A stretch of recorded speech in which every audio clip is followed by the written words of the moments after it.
Ya Rasulullah salamun alaik ya rafi'asyan ya Bismillahirrahmanirrahim. Alhamdulillahirabbil alamin.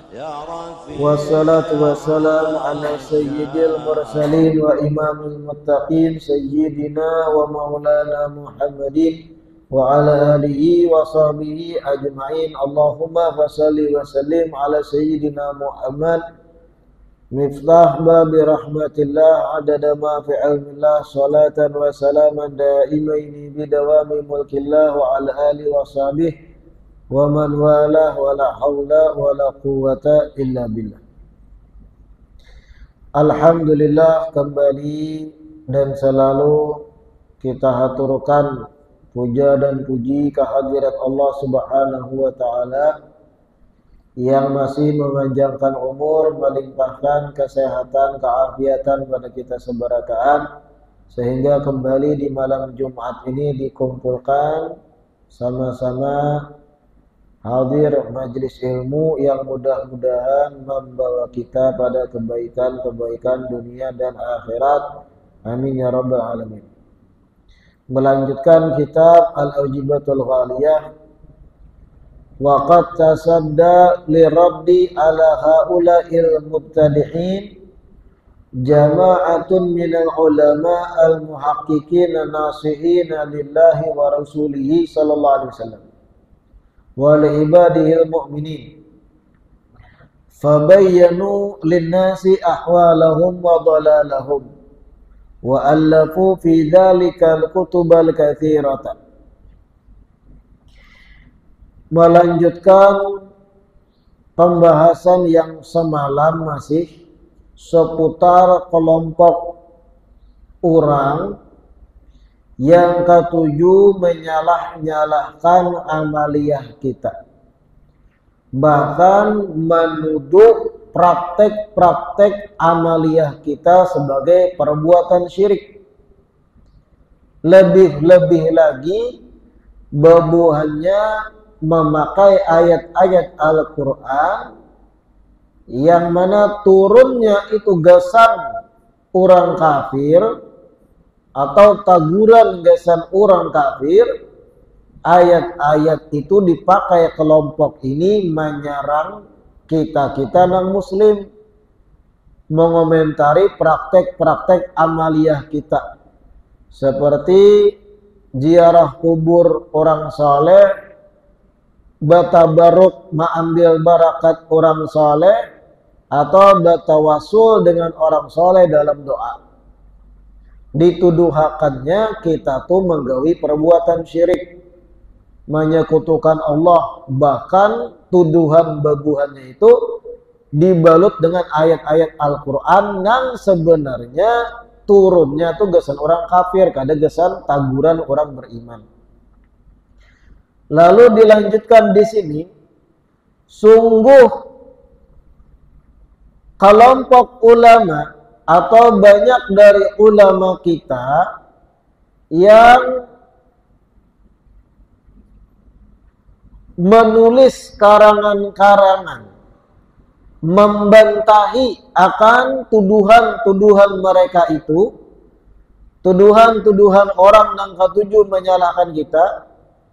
Ada ulama-ulama kita yang ahli tahqiq yang memang tujuannya mengarang kitab-kitab ini sebagai bantahan dan bentuk nasihat. Mereka menjelaskan di kitab-kitab itu bahwasanya ahwalahum wa dalalahum, dijelaskan di kitab-kitab mereka itu keadaan dan perbuatan-perbuatan mereka yang ketujuh menyalahkan itu sesat.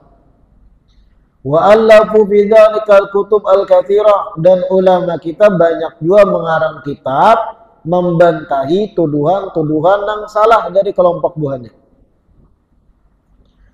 Jadi intinya Jarsidin, ulama-ulama kita jangan dikira berdiam. Ulama-ulama kita kaum tuha, ulama aswaja, ahlu sunnah wa jamaah, mulai bahari-bahari, baik nang berjarak 50 tahun dari kita, atau seabad jaraknya sebelum kita, atau lebih dari seabad. Ulama-ulama kita kada berdiam ketika dituduhi amaliyah kita tuh dipadahi syirik, salah dan semacamnya. Mereka mengarang kitab-kitab bantahan. Semisal kita bermaulid dituduh bid'ah. Ada ulama kita yang mengarang kitab khusus membantahi. Semisal kita ziarah kubur para wali dipadahkan syirik. Ada ulama kita membantah dengan dalil-dalil lengkap ilmiahnya di kitab-kitabnya. Bahkan dicontohkan di sini ke kitab Syifa'is Saqam lil Imam Syekhul Islam Taqiyuddin As-Subki. Ada satu kitab berjudul Syifa'us Saqam karangan Al-Imam Taqiyuddin As-Subki. Ini ulama besar Imam As-Subki. Sidin itu wafat di abad ke-8 Hijriah.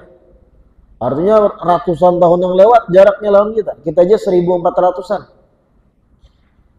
Ada kitab karangan Sidin khusus Syifa'us Saqam yang kalau diartikan obat atau penyembuhan bagi penyakit. Ada lagi wa kitab Al-Jauharil Munazzam lil Imam Ibn Hajar Al-Haytami. Ada juga kitab yang berjudul Al-Jauharul Munazzam karangan Imam Ibnu Hajar Al-Haytami. Ini ulama besar juga. Pengarang kitab At-Tuhfah dalam fikih yang sangat terkenal dalam mazhab Asy-Syafi'i. Ada lagi kitab Syawahidil Haq karangan Al-Allamah Syekh Yusuf An-Nabhani. Sama, ini kitab-kitab ini isinya bantahan-bantahan atas tuduhan-tuduhan yang menyenyalah terhadap amaliyah kita Ahlussunnah wal Jamaah. Wa kitabai Khulasatul Kalam wa Duraris Saniyah li Sayyid Al-Allamah Ahmad bin Zaini Dahlan, mufti Mekah Bahari.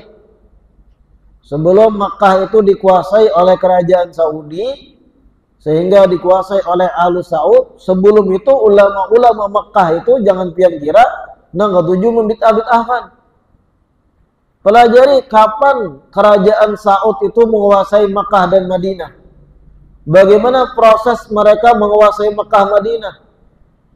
Sehingga pian jangan tertipu dengan ucapan-ucapan mereka-mereka zaman wahini nang katuju membid'ahkan kita. Buahnya kan kadang kenapa buah ikam bermaulid? Maulid itu bid'ah. Lihat di Mekah orang kada denang bermaulidnya. Lihat di Madinah orang kada denang bermaulidnya. Ikam berbicara itu melihat Mekah Madinah saat ini. Ratusan tahun bahkan berabad-abad Mekah Madinah itu nang menguasai ulama kita Ahlussunnah wal Jamaah sebelum Al Saud berperang memerangi penduduknya lalu menguasai Mekah dan Madinah. Nah, harus paham gitu itu. Kalau dengan ucapan itu pian ucapkan Mekah, Madinah kada denang bermaulidnya ulamanya. Nyata ayo ini. Sebelum itu ulama-ulamanya Ahlussunnah wal Jamaah termasuk Imam Ahmad Zaini Dahlan. Imam besar Ahlussunnah wal Jamaah. Bahkan Sidin mengarang kitab khusus, 2 kitab untuk membantahi tuduhan-tuduhan yang mengatakan amaliyah kita tuh menyenyalah.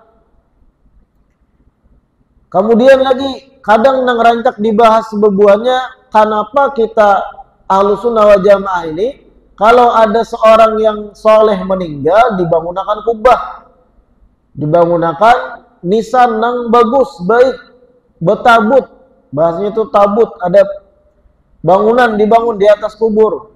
Coba lihat di Mekah Madinah, kuburan Baqi di Madinah, kuburan di Mekah, kada ada nang bekubahnya ajar, wah ini lihat itu nang bujur ajar, ujar ikam.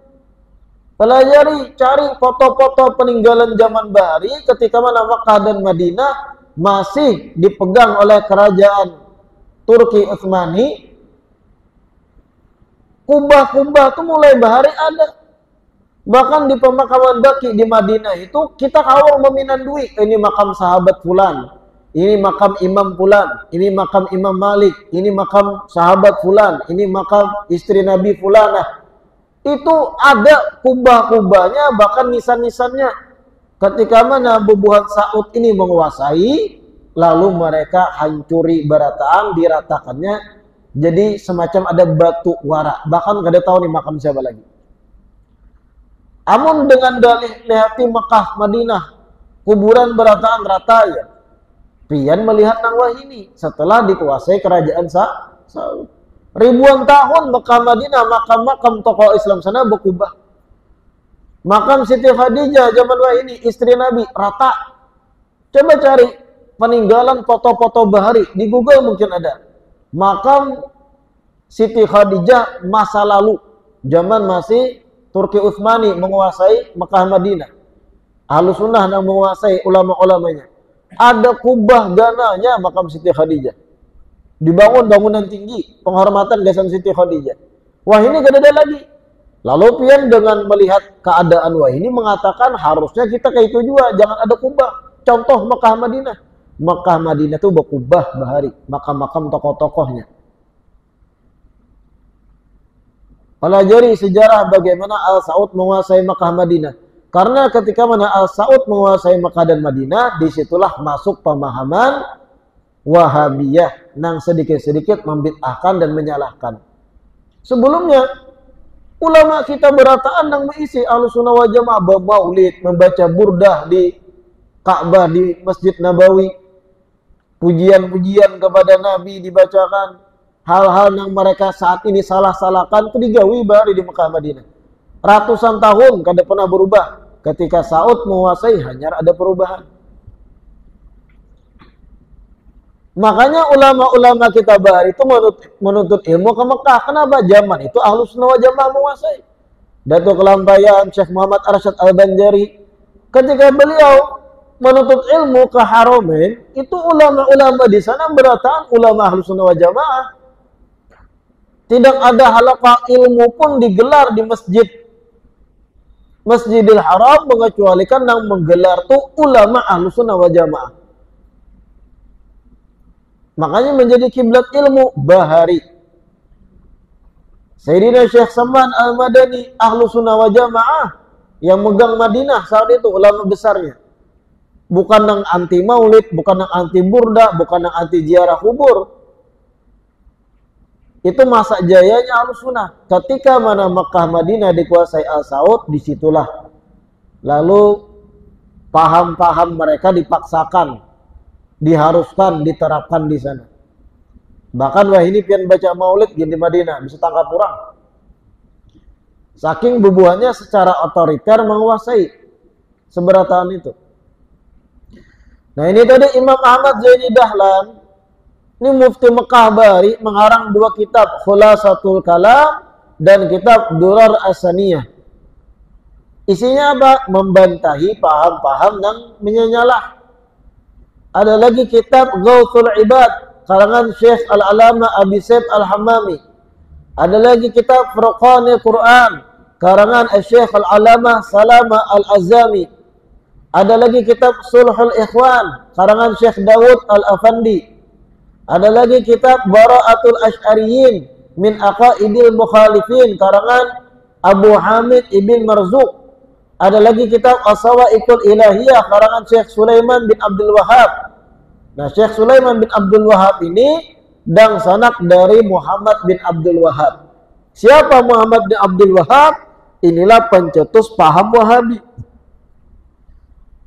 Muhammad bin Abdul Wahhab, sehingga yang mengikut paham inya itu disematkan paham Wahabi, nisbat pada Muhammad bin Abdul Wahhab. Nah, Muhammad bin Abdul Wahhab ini melalain sorangan kisahnya bahari. Guru-gurunya Ahlus Sunnah wal Jamaah, memuji Nabi, membaca burdah, ziarah kubur, kemudian bertahlil, membacakan doa gesan orang meninggal. Guru-gurunya. Tapi Muhammad bin Abdul Wahhab menyimpang sorangan, memiliki paham seakan paling bujur. Saking menyimpangnya, dan sanaksidin yang alim juga bernama Sulaiman bin Abdul Wahhab itu menolak. Paham adingku, paham saudaraku ini gak ada benar. Bahkan ia mengarang kitab Sulaiman bin Abdul Wahhab itu berjudul As-Sawa'iqul Ilahiyah. Ada kitabnya itu. Isinya apa? Merot atau membantahi paham menyimpang adiknya seorang, saudaranya sendiri.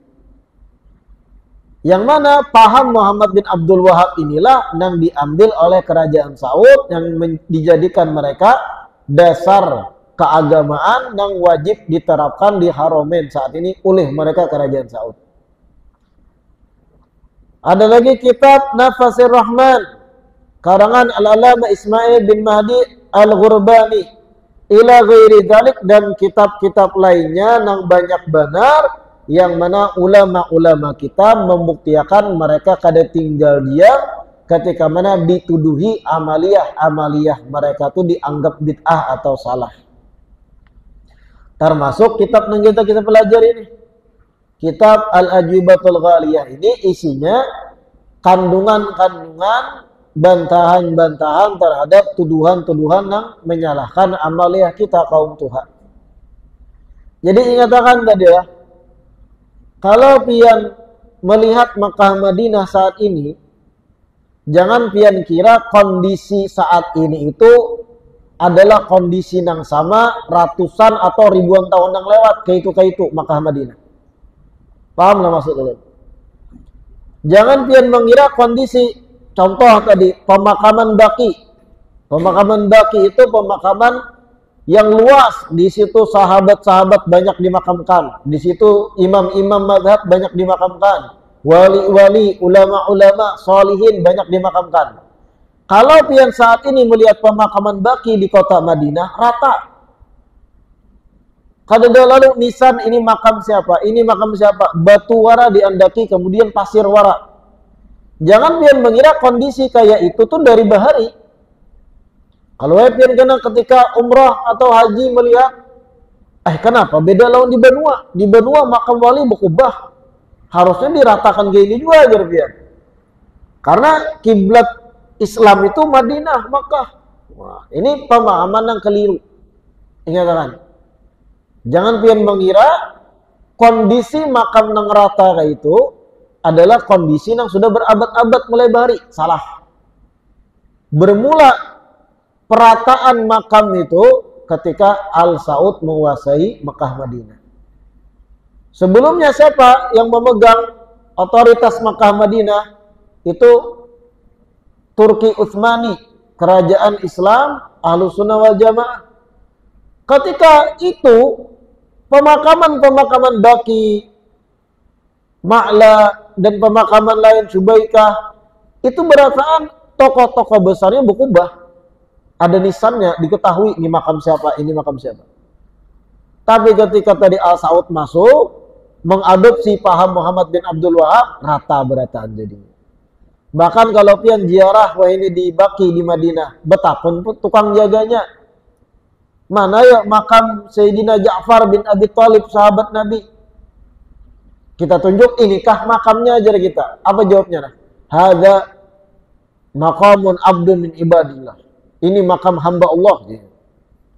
Jadi kadang maunya mati, ini makam siapa, di makam siapa. Dengan alasan kalau pindah kita syirik dan ziarah. Nyamannya tuh menuduh orang syirik, menyekutukan Allah. Padahal jadi ulun tadi, kondisi berabad-abad sebelumnya, dari zaman Imam Malik, Imam Syafi'i, terus tabi'in, terus setelah Imam Syafi'i dan Imam Malik ke bawah, sampai Turki Utsmani menguasai Makkah Madinah, makam-makam itu ada tandanya, ada sebagian berkubah lagi, sehingga diketahui ini makam siapa, ini makam imam siapa. Jadi ingatkan, jangan pian kira kondisi saat ini ketika pian melihat Haramain, inilah kondisi yang mulai bahari. Salah. Jadi ketika pian dihujat mereka-mereka, kenapa bukan ikam bermaulid? Maulid itu bid'ah. Lihat di Makkah Madinah kada ada yang bermaulidnya. Sedangkan Makkah Madinah ujarnya adalah kiblat Islam. Harusnya itu yang ditiru. Nah, ini salah juga. Sama juga ini. Ada juga ucapan-ucapan. Kenapa? Bukan ikam ini berhimmat menghormati buhan habaib, buhan habib. Lihat di Makkah Madinah. Habaib pada payu di sana. Wah ini. Di zaman ulama Ahlussunnah wal Jamaah masih memegang Makkah Madinah, para habaib sangat dimuliakan sebagai ahlul bait Nabi. Bahkan banyak yang menjadi ulama besar Makkah Madinah saat itu. Imam-imam besar. yang bahkan berisi halaqah atau majelis sorang di Haramain mengajar ilmu. Banyak dari kalangan habaib yang jadi mufti, ada juga. Termasuk Abah Sahibul Maulid, Habib Ali Al-Habsyi, pengarang Maulid itu, Abah Sidin, Habib Muhammad bin Hussein, ulama besar Mekah Bahari. Nah intinya jangan pian sedikit-sedikit menyamakan Mekah, Madinah kada ada maulidnya, lalu harusnya kita kada maulid juga. Itu ikam melihat kondisi wahini yang ketika mana Wahabi menguasai. Wah di Mekah, Madinah kada ada istilah mahaul, mendoakan orang mati kada sampai pahalanya itu. Lihat di Mekah, Madinah, kada ada orang bahaulnya, kada ada orang yang bertahlilnya. Itu wahini. Nah harus paham kita. Jadi jangan terkecoh dengan ucapan-ucapan mereka. Lihat di Mekah, lihat di Madinah, kada ada bermaulidnya. Mekah, Madinah, kada ada nang kubur berkubahnya. Itu inya kada paham sejarah Bahari kayak apa Mekah, kayak apa Madinah. Pian ulun sarankan cari di Google foto-foto pemakaman Madinah zaman dahulu tuh. Atau foto makam Siti Khadijah zaman dahulu. Ada tuh peninggalan zaman Bahari, foto hitam putih, bagaimana kubah Siti Khadijah itu gananya luar biasa. Wah ini mana? Dihancurkan oleh mereka Wahabi dengan alasan apa? Syirik kena orangnya. Karena orang datang sana ziarah berdoa syirik, harusnya langsung berdoa Allah Ta'ala. Mohon harapnya. Jadi ratusan tahun umat Islam Bahari yang membangun kubah itu disambat syirik berataan lah. Harapnya apa menuduh? Nang paling bertauhid bebuhannya nang wahini lah. Tak lalu benar itu. Sombongnya minta ampun. Nah, kira-kira paham sudah tak? Jadi ulama-ulama Mekah Madinah zaman Bahari itu Ahlus Sunnah wal Jamaah. Yang mengarang maulid ada yang menuntut ilmunya di Mekah Madinah zaman dahulu. Jangan salah dia. Lalu selanjutnya at-tahdzir min takfiril muslimin. Nah ini penting. Bab tentang ancaman bagi nang mengkafirkan orang Islam, menuduh orang Islam sebagai orang nang musyrik. Nah ini bahaya benar nih. Kenapa ada pembahasan ini? Karena banyak benar amaliyah kita dituduh syirik. Tahulah arti syirik, sama aja menuduh kita kafir, menduakan Allah Ta'ala. Bahaya benar tuduhan syirik itulah. Soal hal yajuzu lil muslim an yukaffira ahadan min ahli la ilaha illallah. Pertanyaannya, apakah boleh bagi seorang muslim untuk mengkafirkan seseorang yang inya itu ahli dalam la ilaha illallah? Apakah boleh seorang muslim mengkafirkan orang lain yang inya itu bersyahadat gitu? Sama pada Islam juga. Jawabannya la yajuz, kada boleh. Fa inna dzalika amrun khatirun. Karena mengkafirkan orang yang nyata muslim itu perkara yang bahaya benar. La yatajasaru alaihi illa man adallahu Allah wa aghwa. Tidaklah seseorang yatajasaru dengan serampangan, dengan beraninya menuduh orang muslim sebagai musyrik atau kafir, kecuali orang tersebut memang orang yang disesatkan oleh Allah atau ditipu daya oleh Allah. Wasa'adhannuhu wa taba'ahwa. Dan orang yang menuduh kafir sesama muslim itu adalah orang yang telah buruk sangkanya dan mengumpati hawa nafsunya. Kita ziarah kubur wali, berdoa di situ, meminta hajat-hajat kepada Allah dengan perantara wali. Apa jar orang bebuhan Wahabi? Syirik. Kita duduk di makam seorang solihin ulama, membaca tahlil, berzikir di situ, mengelilingi makamnya. Syirik jebuhan. Tahulah kata syirik itu apa? Artinya menyekutukan Allah. Syirik itu artinya kafir. Banyak benar amaliyah kita dituduh musyrik. Yang berbuat ini musyrik, syirik. Bahaya benar tuduhan ini. Ma huwal wa'id al-warid bidzalik. apa ancaman menuduh orang lain sebagai kafir nang diriwayatkan dalam hadis. Adalah Nabi pernah mengancam orang lain yang dengan mudahnya menuduh orang lain musyrik. Jawab, qad thabata fil hadits sahih anna Nabi sallallahu alaihi wasallam qala. Sungguh ada di dalam hadis yang sahih bahwasanya Nabi pernah bersabda, "Idza kaffara ar-rajulu akhahu faqad ba'a biha ahaduhuma in kana kama qala wa illa raja'at ilaihi." Ujar Nabi, apabila seseorang mengkafirkan saudaranya, apabila seorang muslim mengkafirkan saudara muslimnya yang lain, gitu. Faqad ba'a biha ahaduhuma, maka ucapan atau tuduhan kafir tadi akan berbulik kepada salah satunya. In kana kama qala, apabila tuduhannya bujur, memang yang dituduhnya itu ternyata kafir bujur, maka sesuai tuduhannya. Wa illa, dan kalau tuduhannya itu kada bujur, menuduh orang Islam musyrik, ternyata orang Islam ini bertauhid, cuma ziarah kubur wali aja, kada menganggap wali itu Tuhan, tapi bertawasul, berperantara, dituduh syirik, kafir.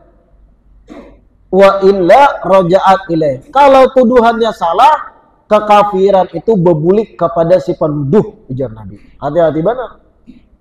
Berbulik kepada yang menuduh tadi, kekafiran itu. Bisa jadi dia yang kafir kan. Na'udzubillah min dzalik. Bahaya. Nyata-nyata inya muslim, berkopiah, betapi sembahyang 5 waktu, sembahyang Jumat, ziarah kubur wali, syirik dipadakan. Kalau tuduhannya salah dan menuduh syirik, menjadi musyrik bujuran kayaknya. Na'udzubillah min dzalik. Faqad ba'a bihi ahaduhuma.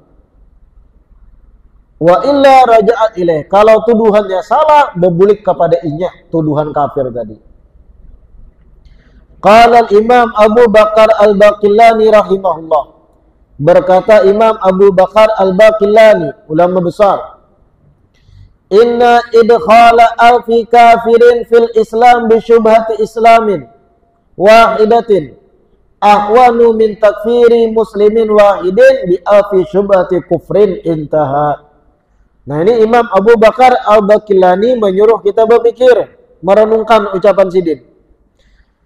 Ujar Imam Abu Bakar al-Baqillani, sesungguhnya menganggap 1000 orang kafir, menganggap 1000 orang kafir sebagai muslimin hanya karena alasan ada kemungkinan Islam ada pada diri mereka yang 1000, itu lebih ringan daripada mengkafirkan seorang muslim dengan 1000 kemungkinan ia berbuat kafir. Paham lah ya? Menganggap 1000 orang kafir sebagai muslim. Contoh, ada 1000 orang kafir berkopiahan berataan. Artinya ada ciri-ciri Islam kopiah nih. Padahal mungkin kopiah itu adat istiadat kampung aja. Kopiah hirang contohnya. Kadang orang non-muslim berkopiah hirang loh.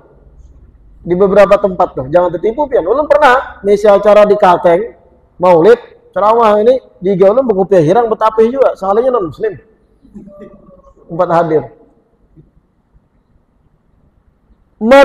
Menganggap 1000 orang non-muslim sebagai muslim karena ada kemungkinan kecilnya, anggap 1000 orang non-muslim tadi berkopiahan, kopiah hirang berataan.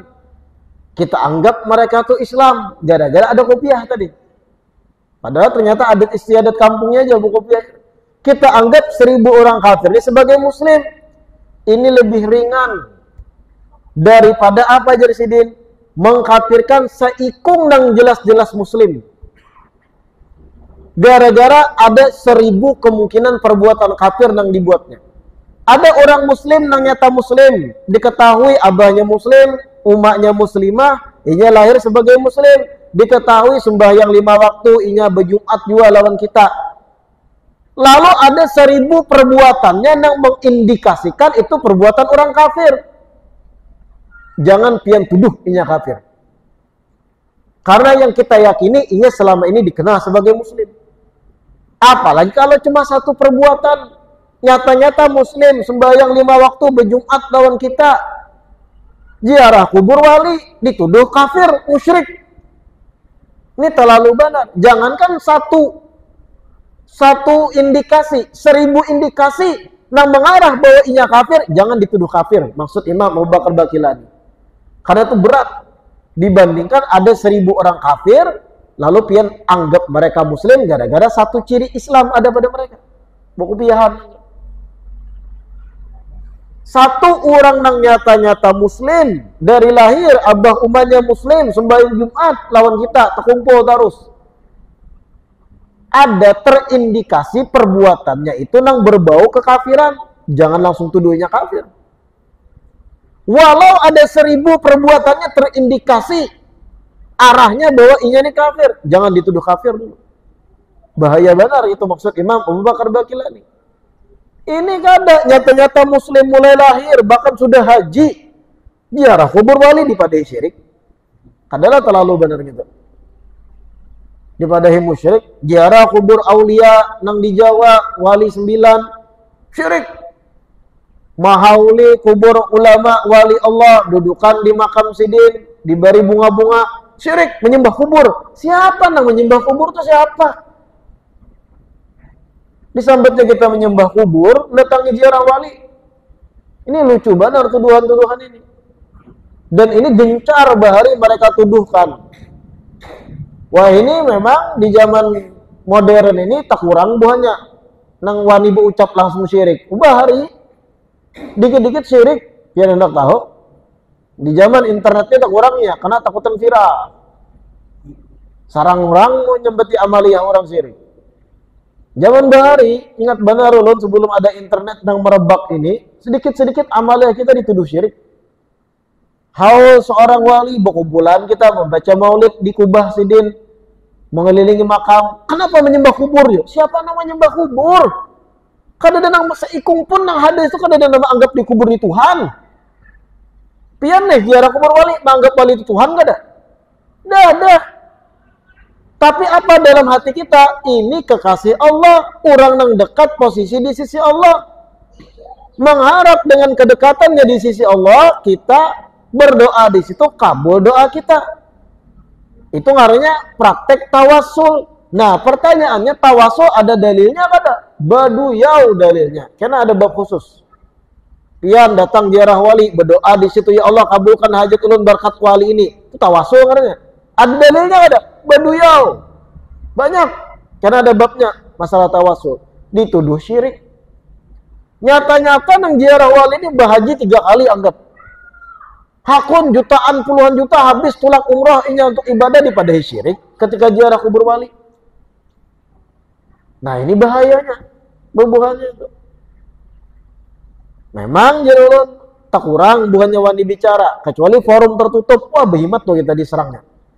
Wah, ini buahnya di forum terbuka. Ulun tadi gini mengesahkan tentang sejarah kerajaan Saud. Ini jangan disebar, kada boleh umrah kan ulun. Ada konsekuensinya juga kita menyerang buahnya, karena buahnya menguasai Mekah Madinah saat ini. Bahaya benar. Tapi kita Ahlussunnah wal Jamaah sadar diri perbuatan mereka salah. Paham mereka keliru, tapi apalah daya mereka nang menguasai Mekah Madinah. Pelajari pian sejarahnya bagaimana mereka menguasai Mekah Madinah ketika itu. Memerangi sesama muslim, menumpah darahkan orang Islam. Karena dianggap mereka orang Islam ini syirik. Lalu ditumpahkan darahnya sehingga mereka menguasai Mekah Madinah, lalu sekahandak hati. Makam-makam diratakan. Praktek-praktek yang dianggap mereka bid'ah ditiadakan. Ulama-ulama yang pemahaman Ahlussunnah wal Jamaah diintimidasi bahkan diusir. Salah seorang ulama besar Madinah tuh Habib Zain bin Sumait yang mengarang kitab kita nih yang kita baca. Ulama besar nih. Itu di Madinah kalau pian bertamu sidin berjalan di Madinah saat ini, lalu pian cium tangan sidin. Bebuhan tentara buhannya melihat konsekuensinya sidin diusir dari Madinah. Bahaya benar. Sehingga kalau bertamu sidin di luar, cukup bersalaman biasa aja. Karena dianggap buahnya mencium tangan orang lain itu perbuatan yang berbau syirik. Sampai ke itunya. Mencium tangan orang tua.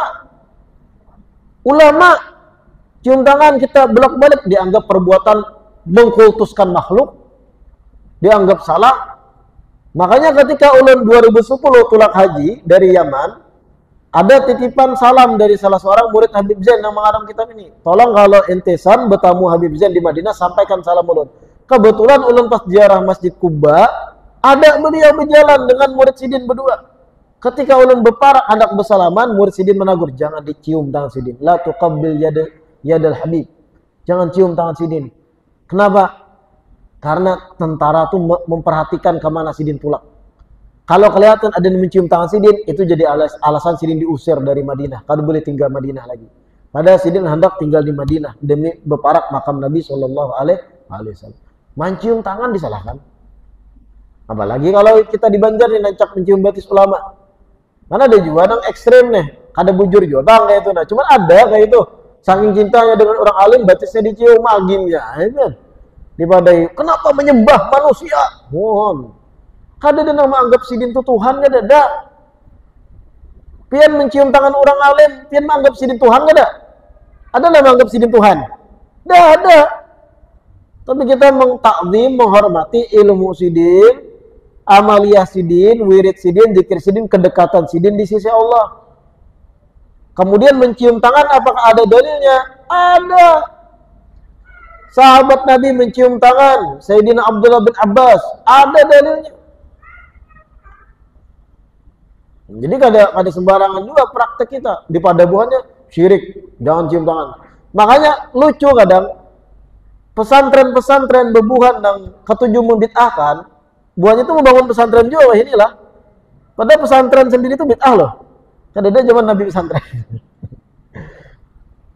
Di pesantren buahnya, ulun melihat langsung beberapa rekaman, santri-santri buahnya tuh ketika kunjungan ustadznya ke asrama, santri-santrinya banyak nang halus-halus kanakan.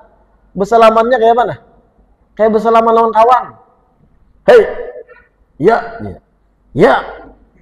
kekanakan santri nih, gurunya tuha. Ya, oke. Assalamualaikum. Bersalaman nang kayak menjabat tangan pejabat, itu bantak sedikit. Kamu kita kayak apa? Murid lawan guru kita nang jauh lebih tua, santri cium tangan. Buahnya nggak ada, takutan syirik. Jangan cium tangan. Melihat ini kada nyaman. Karena kena halus masalah orang tua itu dengan alasan kalau pina syirik. Oh my. Pelajari lagi dalil-dalil bagaimana ulama Bahari, bagaimana adab Imam Syafi'i pada Imam Malik gurunya, bagaimana adab seorang tabi'in pada gurunya. Jangankan mencium tangan, praktek yang lebih pada itu terjadi di kalangan ulama Bahari. Ini menggaya suara. Sampai ke tuha santri itu kena kayak tujuan kuitannya. Jadi kuitannya, nah, cium tangan maksudnya cukup kayak ini aja bahaya. Karena syirik. Pau aja kuitannya. Sasat nyawa nang ini mana belajar. La ilaha illallah. Sampai kayak itunya lah. Masa cium tangannya buahnya dengan alasan syirik kada hakun. Ada kawan itu bahaya. Fa idza kana hadza fi takfiri muslimin wahidin fama balu man yatajasaru ala takfiri jumhuril muslimin wallahu a'lam. Insyaallah kita lanjutkan di perjumpaan berikutnya. Mudah-mudahan yang dibaca hari ini bermanfaat. Dan ingat saran ulun tadi, pian cari di HP pian, klik di Google foto pemakaman Baqi atau pemakaman Ma'la atau pemakaman Madinah dan Makkah zaman dahulu. Atau lebih rinci lagi, foto makam Siti Khadijah zaman dahulu. Pian akan terperanjat takajud ke ini ternyata Bahari. Lalu siapa nang lantih-lantih maratakan dengan alasan takutan umat syirik ziarah? Mereka lah kaum nang katujuh membid'ah-bid'ahkan ini. Wallahu a'lam. Adzan isya.